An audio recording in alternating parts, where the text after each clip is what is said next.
Today I'm going to make a project with some of the stuff out of the most recent Cricut mystery box. It is the Poppy mystery box. I'm going to use my heat resistant transfer sheets protection sheets from Cricut that I bought previously, and then I'm using two of the iron-ons from the mystery box. I'm using the black gold color and the fluorescent orange color, and I'm also going to use one of Cricut's t-shirts. And I used one of the brand new mats that was also included in the mystery box. And the project that we're doing is a pumpkin Halloween shirt. Let me get some stuff out of the way. Okay, so this is my project, and I leave it on the mat because it's easier to do the weeding on the mat.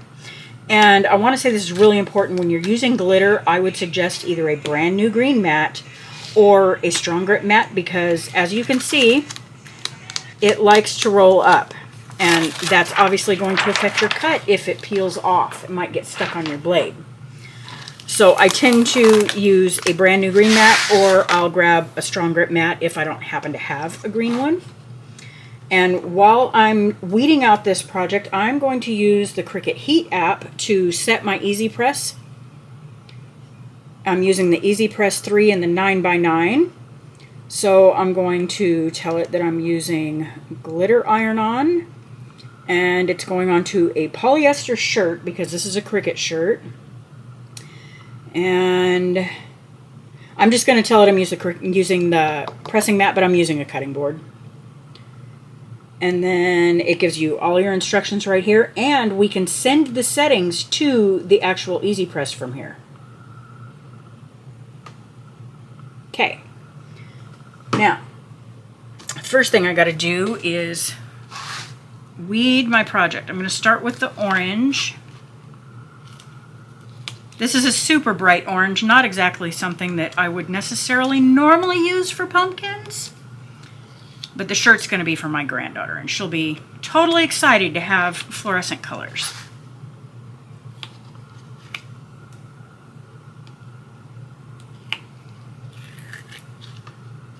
I love how easy this weeds. I cut this design out on my Maker 4, and I just used the settings that were already in Design Space for the Cricut Glitter Iron On, and it cut perfectly, as you can see.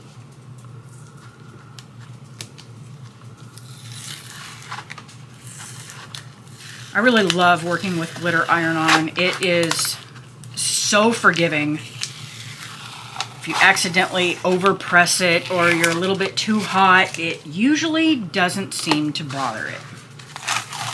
Okay, there's our orange layer. I'm just going to set that aside for a minute. And I'm going to grab my black layer, and I'm just going to stick it to my mat so that it'll make it a little bit easier to weed.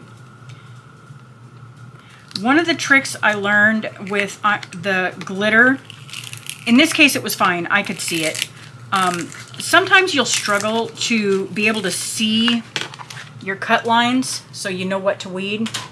If that happens to you, you can sprinkle just a tiny little bit of baby powder on the back of your project and then rub it in real good, and it will make your lines show up. Just make sure you dust it off really well before you go to iron it on. Look at how easy this weeded out. And I'm not being gentle. I just grabbed it and ripped it off. Okay, now I'm going to take that one. And then put my cover back on my mat. Always replace your covers so that you keep your mats clean longer. Okay.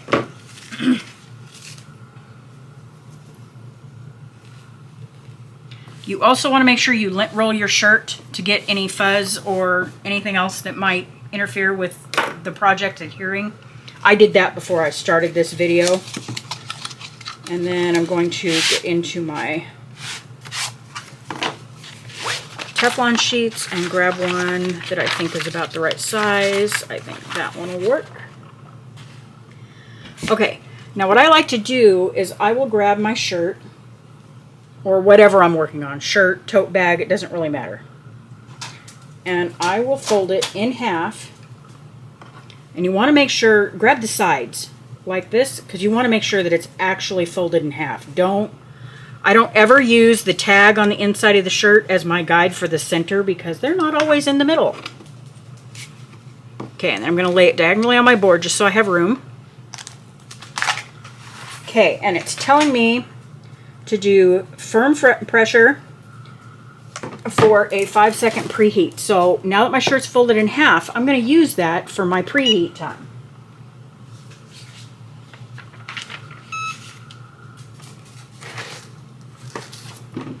Okay, now what that's done is that gave me a nice line down the center that I can use so that I can make sure that I center my design. Okay, now I've got 2 colors here, and I could do either one of these colors first. It doesn't really matter, but I think what I'm going to do is I am going to kind of fold my design in half. Well, I'm going to try. Let's see, let's go the other way. I'm going to kind of fold my design in half so I can see where the middle is.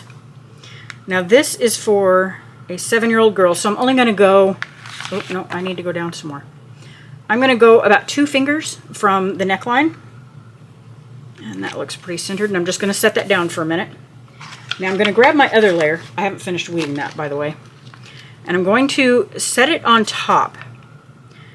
Because as you can see, what I thought was my center is technically no longer my center, because my boo is wider than the pumpkins.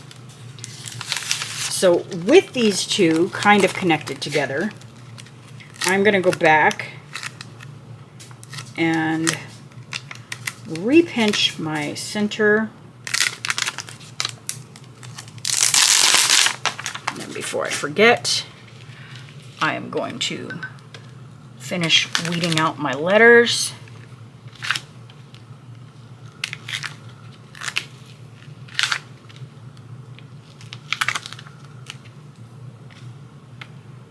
Always, always, always double check your design and make sure that you've weeded everything out. Okay, now, since this part of my design is bigger, I'm going to go ahead and do this part first. And I'm still about 2 fingers down. And that looks pretty centered to me. Now I'm going to place my cloth on top. Now because this is 2 layers and I do have to press it twice, I'm not going to go the full time. I'm going to try going about, I'm going to try for 10 seconds and see what happens. Now with glitter you do want fairly firm pressure. You want to make sure that you're leaning on it so that it actually sticks good. Oh, that was 11 seconds, close enough. Okay, I'll remove this because this is hot.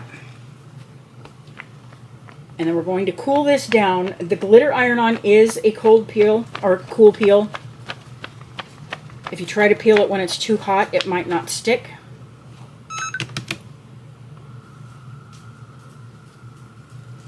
And I'm going to go kind of slow just in case something didn't stick well. It'll give me a chance to come back and fix it.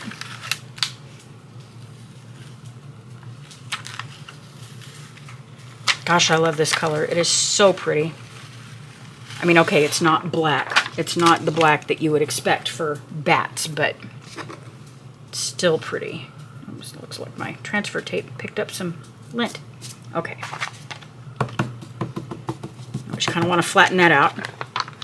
Now, we need to line up our pumpkins. Now when I made this design, I sliced all my faces out of my pumpkins because I didn't want to actually have thick layers.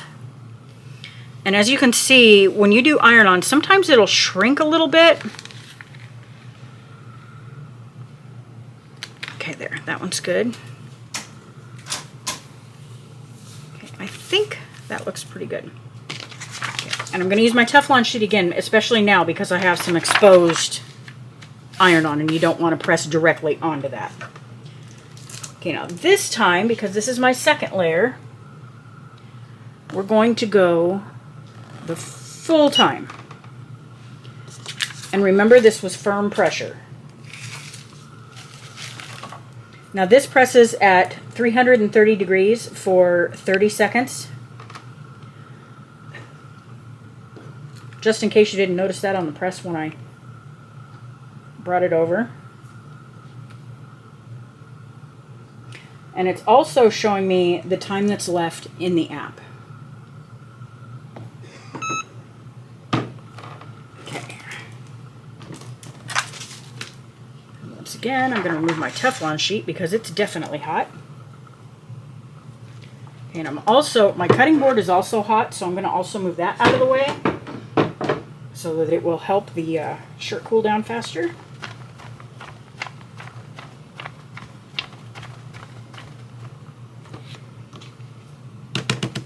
That is still hot. We're going to wait a minute.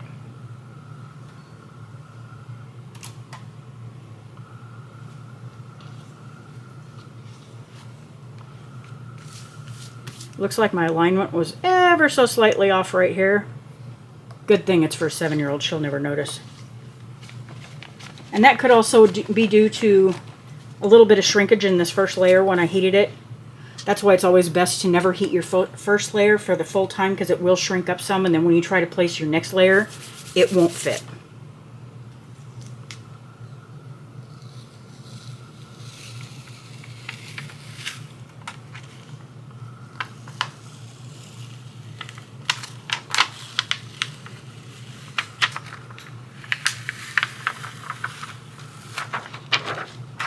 Oh my gosh, you guys, look at that. How cute! My granddaughter is going to love all that sparkle. I will put a link for this project down in the description box along with the information that would be needed for this. And I hope you enjoyed it, and happy crafting!